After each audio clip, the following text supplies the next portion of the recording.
لا الہ الا اللہ وہ ذہنی غلامی ختم کرتا ہے۔ جو سب سے بڑی زنجیر ہمیں ہماری پرواز کو روکتی ہے وہ خوف کی زنجیر ہے۔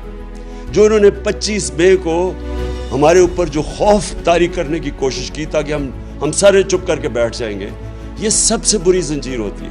انسان ڈر کے غلامی بھی قبول کر لیتا ہے۔ خوف اس کی کیا ہوتا ہے کہ میں مر نہ جاؤں۔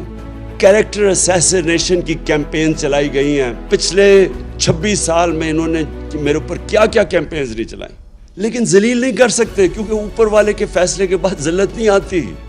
اور انہوں نے اتنا پیسہ خرچ کیا اپنے اوپر، آپ کے عوام کے ٹیکس کے پیسوں سے اپنے اشتہارات دیے، عزت نہیں ملی ان کو کیونکہ اوپر والے کے ہاتھ میں عزت ہے۔ میں کبھی یہ نہیں کہوں گا کہ ہم کسی قوم کی دشمنی لیں، میں یہ کبھی نہیں کہوں گا کہ ہم امریکہ کے ساتھ تعلقات بگاڑ دیں۔ ہمیں اچھے تعلقات ہمیشہ رکھنے چاہیے۔ ہم امریکہ سے سب سے زیادہ ایکسپورٹ کرتے ہیں ہم امریکہ کو۔ ہماری جو سب سے طاقتور کمیونٹی ہے پاکستانی، وہ امریکن پاکستانی کمیونٹی۔